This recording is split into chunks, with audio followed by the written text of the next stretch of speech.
Hello BoLS fans, this is AdamHarry and we're back with the continuing Part 2 Warhammer, the Mass Combat Fantasy Role-Playing Game review. Over this review I'm going to go run through the Magic book. So again, let's bust this bad boy out. Again, a little beat up. We went over this one last time, the Tabletop Battles rules, if you guys remember. So now we're going to go through the Magic part. So I'm going to lay this out and yeah, we'll dive right in. So I've got the book laid out here, as you can see. This is one of the thinner books. Again, it's 38 pages, all black and white. Yeah, pretty basic. Again, this game, the 80s technology is pretty abundant. It's all black and white, so I've got it marked up already. Again, this book is just the magic system and how that works. So we'll run through it real quick. There's the index, so you can see, pretty straightforward. Just wizards and magic, random generation of stats and stuff, spells, necromancy, which for some reason has its own section. It's not part of spells, it's different, and then enchanted objects. So it gets kind of into that. Wizards and magic. The magic system is based off of 3 different stats. You had your mastery stat, your constitution, and your life energy stat. If you're playing more of a campaign or a role-playing type of game and not just a one-off battle, the life energy stat you didn't really keep track of. It was just more based on mastery and the constitution, and you would kind of randomize all that stuff. So flipping through this book, it really reminded me of some of the early days of role-playing in general. A lot of the spells have short descriptions, and they kind of go over. It reminded me a lot of D&D, if you're familiar at all with that kind of spell system. So the different things, they go kind of over what wizards need to cast spells, as far as time to prepare, what kind of talismans they need, spell level, time to rest, all that stuff like that. One of the things I did want to point out too is during casting, wizards can cast spells in the magic phase of any active player turn. So again, they can cast spells during their opponent's turn too.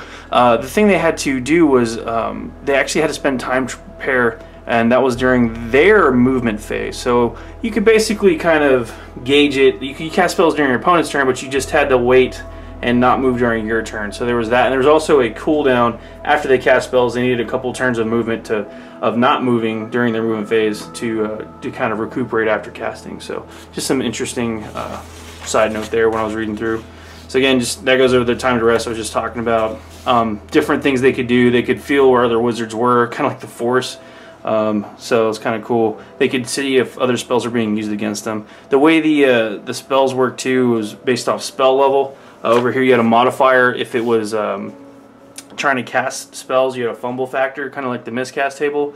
So yeah, it's pretty cool. If you took wounds, you took damage.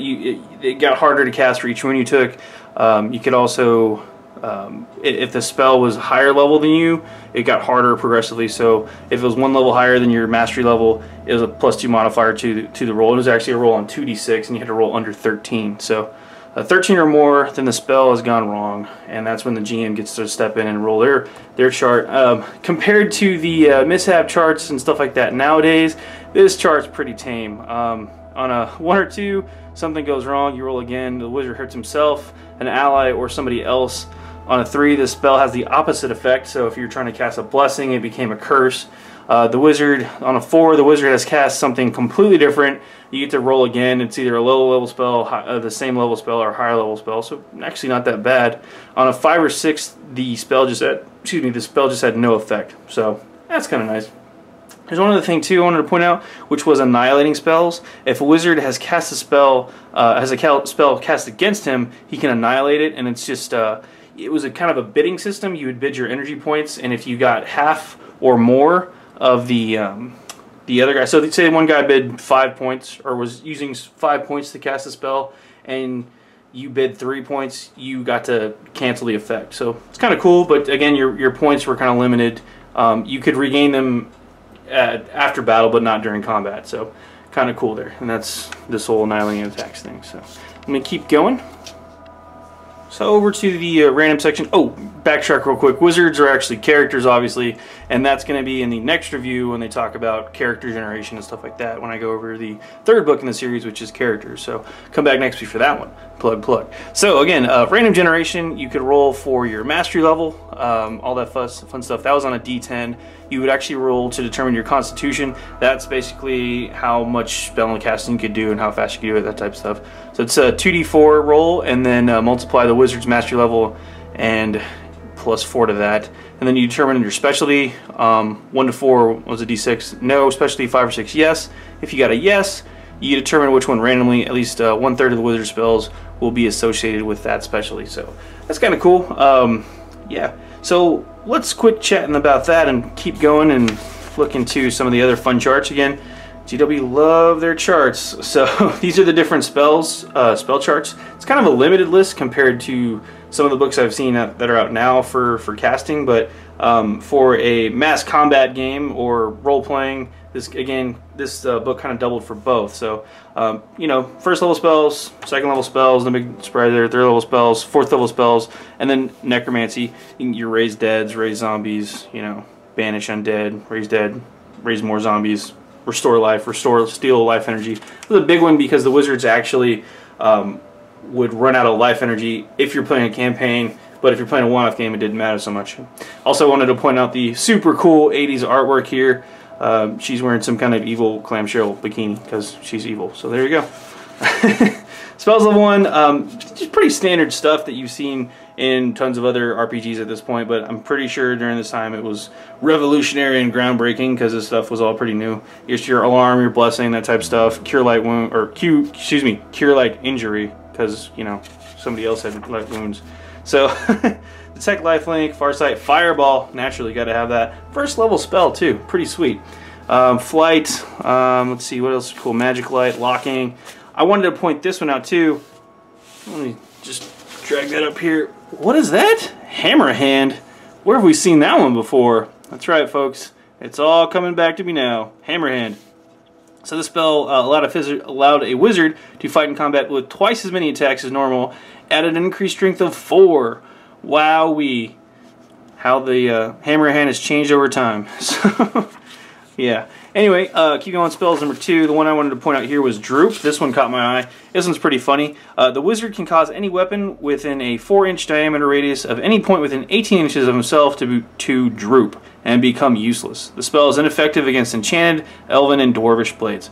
So you could literally cast it on a warrior with a sword and his blade would just go droop. Yep, it's pretty sweet.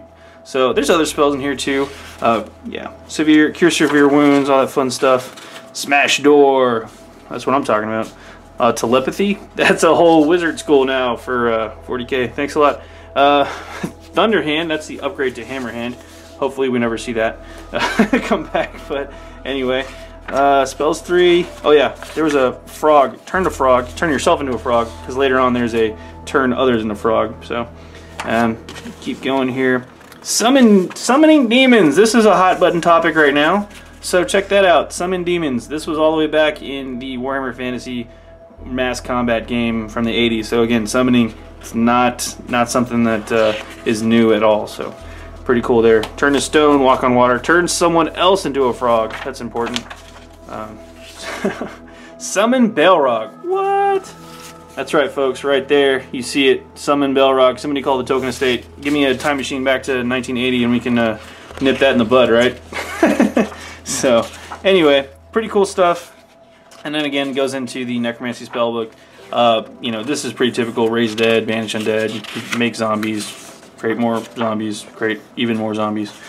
The theme there. So, and then they get into enchanted objects. These are pretty cool. I was flipping through these. I don't recognize any of these as kind of magic items that are in the game right now. So I did see one though that I do know that's currently in the game for fantasy, which is the Dawnstone. So that's completely different, but it was all the way, you know, back in then. Relates back to this time, so it's pretty cool. Weaponsmiths. These are the dwarf weaponsmiths. They do special stuff here. Unique magical weapons. This is about as close to the current fantasy as I can find here. Just adds an initiative, adds attacks, adds strength, stuff like that. So that's related to, you know, all the different fantasy weapons in the big rule book there. So it's kind of cool. Mirrors and stuff, talismans, the different talismans that they have. So, but that's pretty much it for the magic book. Again, it's 38 pages of how to cast spells, how spellcasting works in the Warhammer mass combat fantasy game from the 80s. So yeah, that's pretty much it. That's another Retro Corner review from BoLS. This is AdamHarry signing off. Have a good one.